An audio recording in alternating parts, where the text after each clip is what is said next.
I think I got everything here. Yep, here we go. Hello, everybody. Welcome once again to another NoDQGalaxy Spotlight Extra this time, as this is your Hell in a Cell pre-show before the pre-show, as of course, more matches were added during SmackDown, and as I alluded to, during the NoDQGalaxy Trios panel, a member was missing. He's back here now.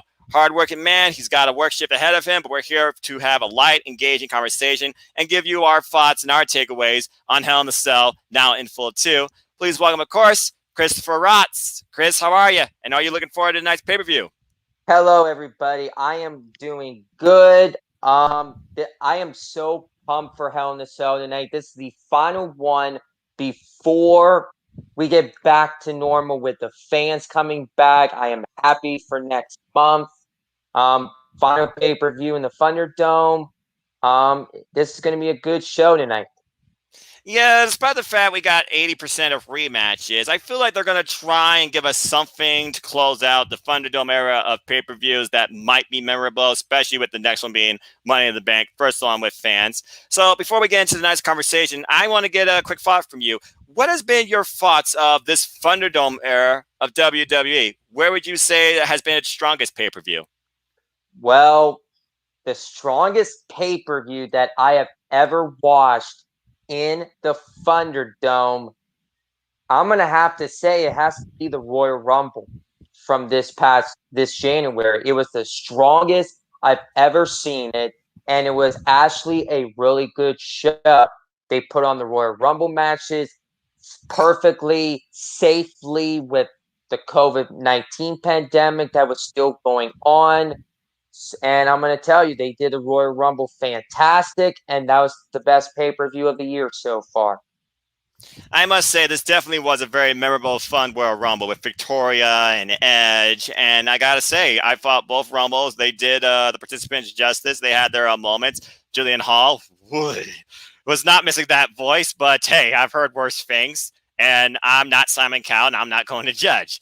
But yeah, I thought the Royal Rumble was good too. And for those that are wondering, please go check out the NoDQ panel that did an entire 2-hour special discussing the Thunderdome era of the WWE, the best of times, the worst of times. It's a fun conversation. Do you agree or disagree? Love to hear your thoughts too. Hello to those in the chat, including the Cleaver, Colin Andrew, who says rematch in a cell. Well, better than saying red creative hate, and you're not wrong. And shout out to my buddy Lex. Hello. And shout out to my ATW family.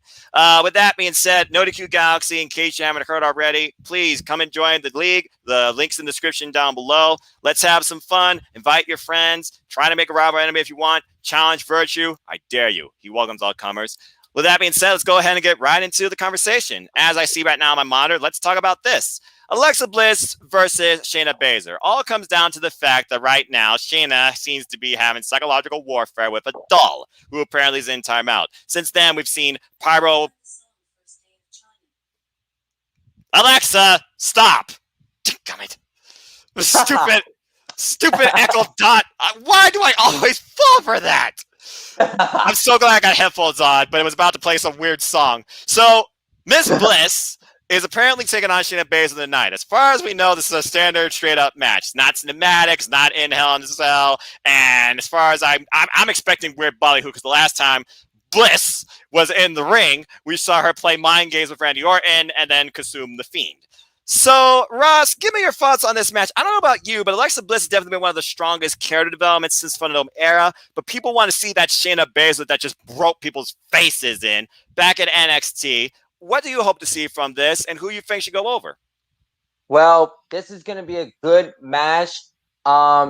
Personally, I feel like tonight is going to be a cinematic match because this is actually the final pay-per-view, and you have to go out, and this is the last time that you can actually do the cinematic stuff, what they did with Randy Orton and Miss Bliss back at Fastlane, where that was taped and you had the Fiend come back.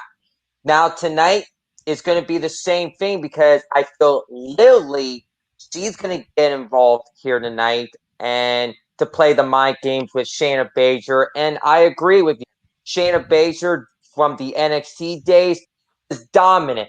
I hope to see that Shayna Baszler once again, but who I think is going to win this match tonight is Miss Bliss here tonight. All right, fair enough.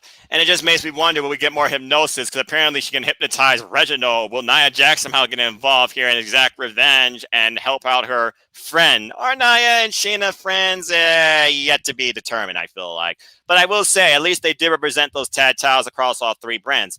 I got to respect that. But I'm expecting weird shenanigans. It wouldn't surprise me if it opened the show. And who knows? She might literally step on her arm and Bliss might go into crazy laughter. And next thing you know, Shayna's like, what the hell are you laughing at? Okay, let's go ahead and look at this match right here. It's Kevin Owens versus Sami Zayn, a rivalry as old as wrestling itself, even before their time in NXT over the NXT Championship. But now we have Sami Zayn, who I'm sure is going to give us another dancing gif, the internet's favorite, taking on Kevin Owens, who's already been at the mercy of Aziz Nigerian Spike. I don't see Aziz getting involved here. And of course, this is a WrestleMania rematch where Kevin Owens got the win. With Money in the Bank right around the corner, and you wonder where Kevin Owens truly stands in all of this. And does Sami Zayn really need this for like himself? Should they do 50-50 booking, typical WWE way? I look at this match and I think about, okay, Sami Zayn, maybe he's got momentum because he hasn't been spiked. But, I mean, all he's really been doing to this point is dancing. Kevin Owens, he's been bringing it in the ring. When Kevin Owens fights, he fights. And I'm sure he's going to stun. I don't know about you, but I feel like we need to try and break the monotony of 50-50 booking. And I feel that Kevin Owens is going to go over here. But regardless, Kevin Owens, Sami Zayn, when you give these two the platform to literally do what they're meant to do, it should be a hell of a match. I still remember the great trilogy from 2016. Whether or not they're trying to create that in 2021 is yet to be seen. Your thoughts on this? My thoughts is, yeah, this is a match from WrestleMania. And it's like, I'm getting, and I know everybody's getting sick and tired of the same exact people fighting over and over again. And personally, they need to start freshening things up. And I'm glad we're going to get the WWE draft here in August. And I'm definitely hoping that NXT UK can finally get involved in the draft and shake up both Raw and SmackDown for the future. But with Kevin Owens and Sami Zayn, this is going to be a good match tonight between these two. They had a good match back in NXT days, then in 2016, then at WrestleMania. They bring down the house. And personally, if this pay-per-view was with fans tonight, the fans will be chanting, fight forever, fight forever. You got to give them the platform that they need. Now we got Money in the Bank rolling around. I see Kevin Owens beating Sami Zayn here tonight. Then you have Kevin Owens in the men's Money in the Bank ladders match, and maybe he could be a favorite to walk out with the briefcase.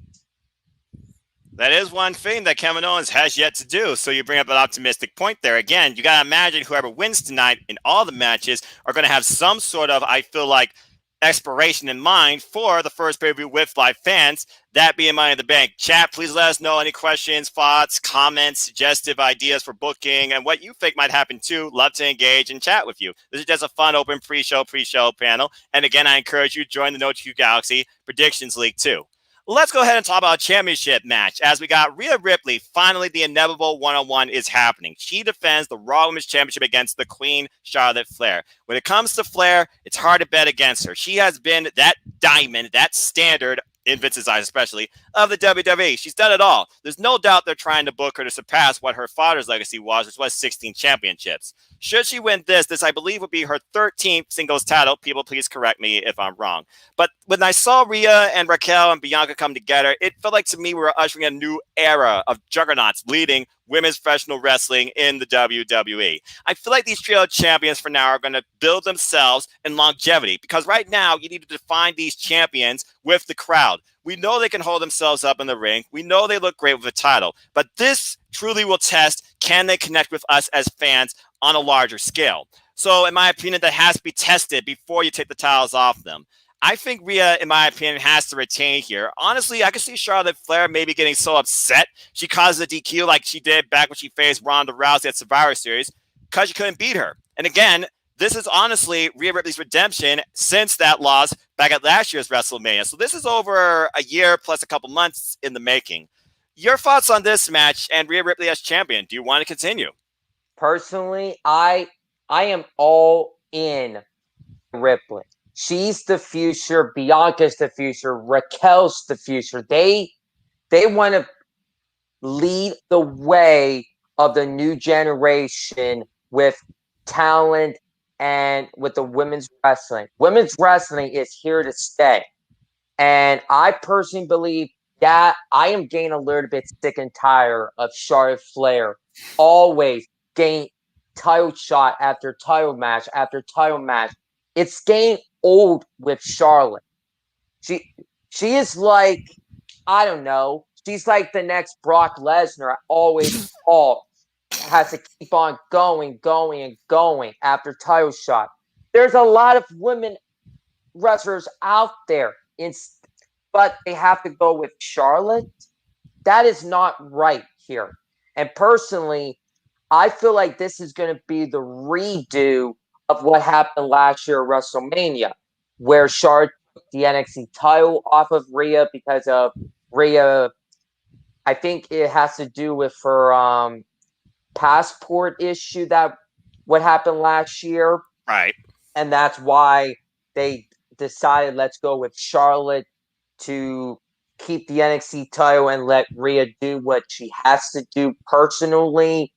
But I feel like this is a redo, and I'm going to tell you, Rhea, she is going to be retaining the championship tonight, and she's going to be the first women's champion to be with fans on Raw.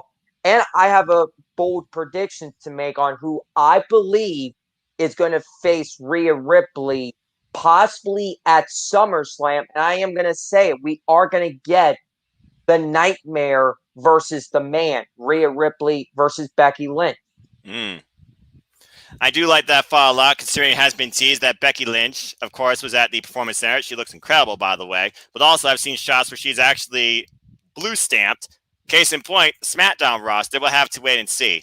As we reach the halfway point of this, I just want to encourage people, wrestling fans, new, old, first-time covers, whoever even heard of NoDQGalaxy. Again, come join the NoDQGalaxy Predictions League. The link to the forums in the description down below. And you have literally until pre-show tonight if you like listening to Peter Rosenberg, JBL, Booker, Jerry, and Kayla. They a couple of them try. But I digress. But again, come join the league, come join the fun, come join a thing of your own. Before we get into the other half of our show, here's a question for you. Sam Pilsman said, do you think Hell in a Cell will be a good tonight and not be boring show? In your personal opinion, Chris, what is your aspirations for tonight's pay-per-view? Again, it's Hell in a Cell in the summer, which already people are like, why? Well, this is the whole thing. After WrestleMania Backlash, when I saw the the pay-per-view promo package, and I saw it was Hell in a Cell, I said to myself, wait a minute, it was April. Is this like October? It was like, okay. And then I realized, okay, we're still in the month of May, and now you have Hell in a Cell. This is like the summer of it. And personally, I feel Hell in a Cell is going to be good tonight. That's my opinion on it. Again, everyone's opinions matter in NoDQ and the NoDQ Galaxy. I appreciate your standpoint.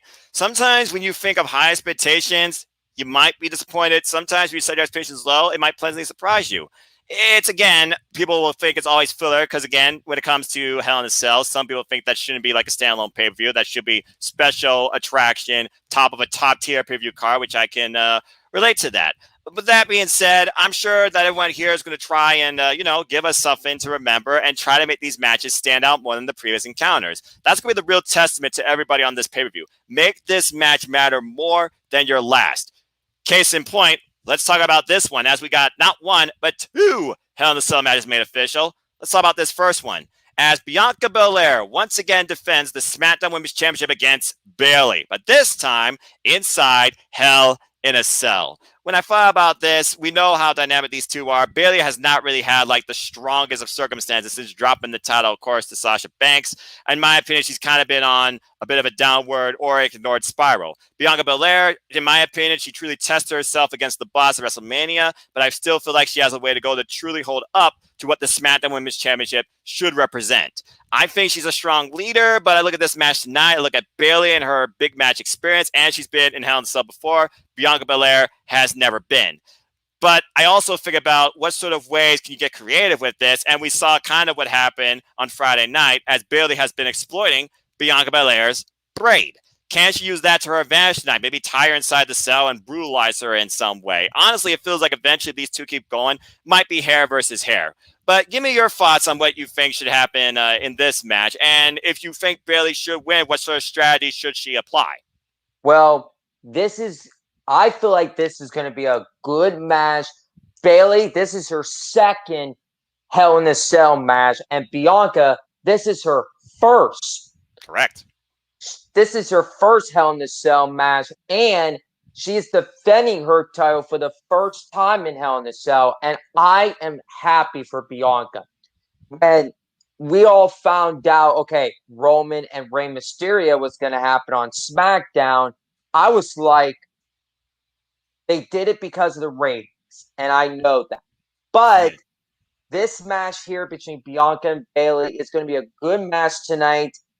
And I am going to tell you, Bianca is going to retain here. She is the BEST of WWE. She's the fastest, strongest, quickest, toughest.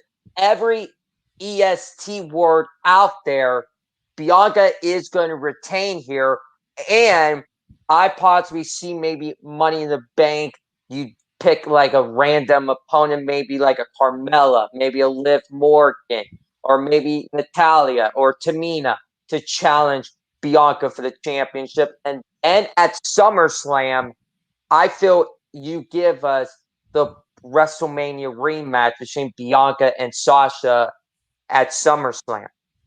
I feel like people want to see Sasha Banks Bianca go at it one more time because that was a great match at WrestleMania. Of course, Sasha has been MIA since walking off from that backstage interview. Personally, I feel like a lot of people probably are already banking Sasha Banks to be the Money in the Bank winner and use that briefcase to her advantage. Again, the one thing that Sasha Banks has yet to accomplish, among other WWE superstars as well. Money in the Bank is where truly anything can change and where somebody can be made or destroyed. But again, we're going to have to wait and see. As far as Bayley in this, if she loses, I don't know where she goes from here because, again, how many times have you in the story? Do you put your own hair on the line just to prove that I can beat you? We're going to have to wait and see. Speaking of trying to prove that I can beat you, you just lost to me fair and square. Deal with it no matter your drip. Let's talk about this grudge match being revisited as, once again, we have Cesaro taking on Seth freaking Rollins. And this feud has been going on since WrestleMania and beyond. Ever since Cesaro got his big WrestleMania moment with his first ever WrestleMania match, singles contest, and a win in the end of it over Seth Rollins. Seth Rollins has basically been out to prove a point that Cesaro, you are beneath me. You got lucky. I have nothing else to prove to you. But to SmackDown's credit this past Friday, we had a very interesting, cordial sit-down interview, and this match was made official. I look at both these men. Seth Rollins has accomplished absolutely everything. I just wonder at this point is Vince testing Cesaro again to show you delivered one night. Can you deliver again? In our opinion, though, as fans, Cesaro has been that one guy we've always felt has been the most underrated, underappreciated WWE superstar of all time because we've been wondering why does this man not have been the world champion yet? And he had a hell of a contest against the head of the table, Roman Reigns.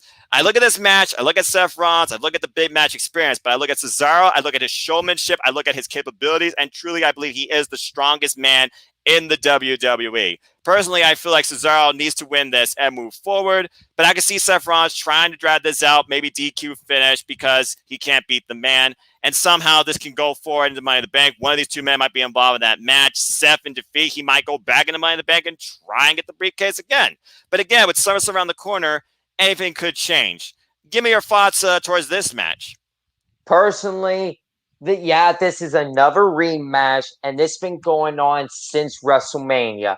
And Cesaro, he finally got that big moment. He never competed in a singles match at WrestleMania, but everybody is forgetting Cesaro competed against Drew Gulak on night 1 of WrestleMania last year on the pre-show. Damn good So, match. so do we have to forget what happened?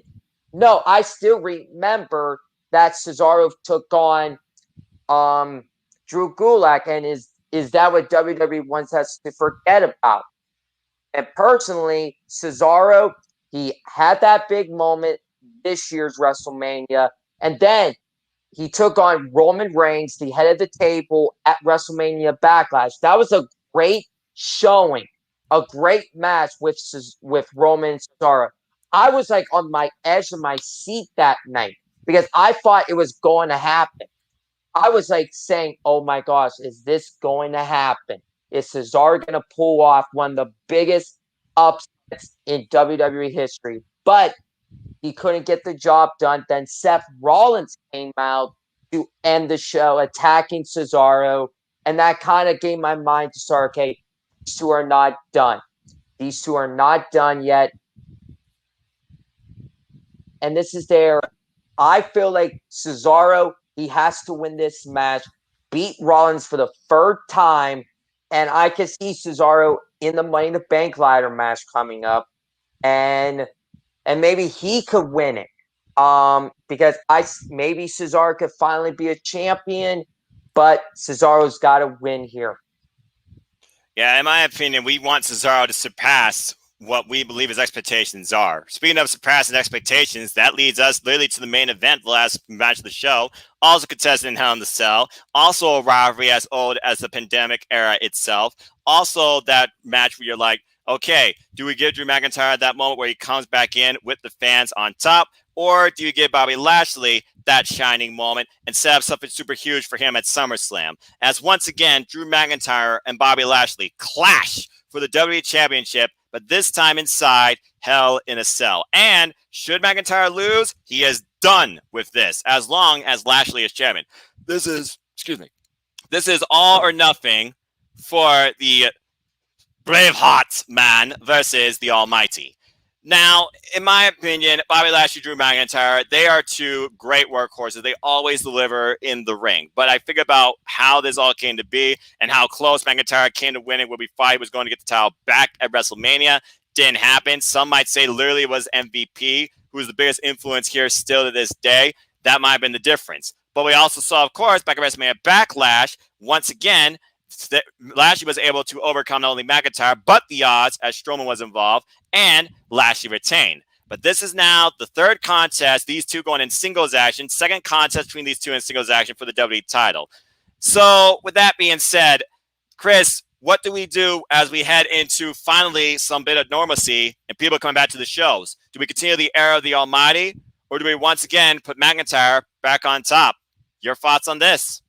Well, this is going to be an exciting match tonight. I'm like on my edge of my seat because of I like Drew McIntyre. I like Bobby Lashley as champion. He waited so long for this. And last year, Drew and Bobby took on each other and Drew beat Bobby. Then Right. this year, Bobby defeated Drew at WrestleMania, and now heading back to normalcy with wrestling. Are you gonna put Bobby in front of the fans or with Drew McIntyre? And I am gonna tell you this.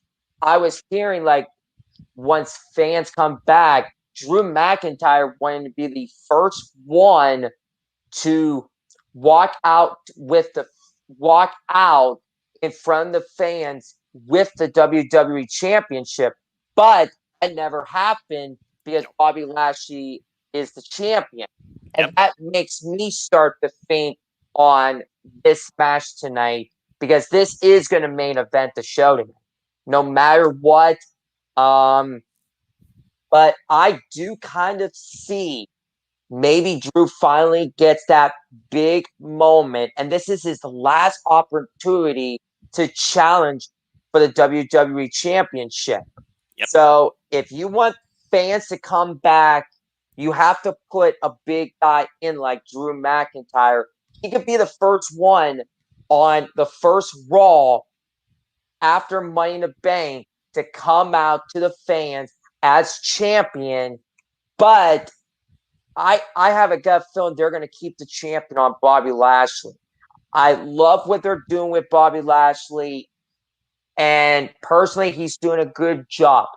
Don't let Drew win because it will give like us saying, okay, why did you put the champion back on Drew? And you're going to have people booing him. Some people are going to boo and cheer him. But I'm going to tell you, Bobby's going to win tonight. And I heard that he gave some SummerSlam opponents out there like Damian Priest, Randy Orton. But I do believe I want to see the match that we all been waiting to see. Bobby versus Brock Lesnar. Two MMA backgrounds. They both, Brock was in the UFC. Was Bobby in the UFC? He did have some Bellator background. He was in MMA for a little while, but I don't think he was in UFC. Oh, wait. So I personally believe these two are the MMA background, and we have to know who is the better man between Bobby or Brock, and I still believe it's Bobby. So I feel Bobby's going to win tonight and keep the Almighty era alive. The funny thing is, last year inside Hell in a Cell, Drew McIntyre was also involved in WWE Championship match, but he came in as the champion and lost. So it's almost like, is the Cell the curse for the champion or the challenger? And Bobby Lashley, he's no stranger to Hell in the Cell. He's been in one before. I'm trying to remember. Well, actually, that was Steel Cage, but then he dropped out Umaga. I'm pretty sure Bobby Lashley's been inside Hell in the Cell before, but I got to double check my notes. But the way I see it, I completely agree with you on that final standpoint. Because again, the one reason that Lashley came back, the one match that he's always wanted, he wants to face Brock Lesnar one-on-one. Now, whether Brock wants to do that and WWE pays him enough to do that, that is yet to be seen. But I feel like until that happens, Bobby Lashley would not be satisfied with his career or as champion. And right now, I feel like he needs to continue. Some people might think that Drew McIntyre, he gave us so much in the pandemic era, but maybe he needs to turn heel. So maybe this defeat will finally train McIntyre to take a brand new attitude on, to once again remind us why he was the champion. Maybe he would feel underappreciated with the fact there was no actual fans there. The only time there's no actual fans was WrestleMania. But I feel like something has to give finally between these two, and what I feel is going to be their last one-on-one encounter for a long time. But I do agree with you. I do believe that the Almighty has to go over here. And of course, as we saw on SmackDown, the head of the table, Roman Reigns successfully defended against Rey Mysterio inside Hell in the Cell, the Universal Championship. A weird, interesting booking call, but I feel the result was expected. As far as the after result, did not figure it would just be as easy as Jimmy knowing your place and acknowledging the tribal chief. So with that being said, before we close here, just under 30 minutes, what is your thoughts regarding the head of the table and his bloodline? Looks like Jimmy's fell in line. Will Jey Uso simply fall back in line? And at this point, who do you put in front of Roman next? Can there be somebody who wins Money in the Bank to possibly take the title off Roman? What's next for Roman? Well, personally, I feel what's next for Roman is personally Jay. He's going to go back into the bloodline, and the bloodline's going to be complete. And personally, yeah, they had released superstars, and I was turning off. Okay, maybe they can go with Aleister Black, maybe Murphy, or whoever. But I believe who is next for Roman is maybe at Money in the Bank. Maybe Cesaro could get another shot at the championship. But at SummerSlam, the reported match that's going to headline SummerSlam is Roman Reigns versus John Cena. Yep.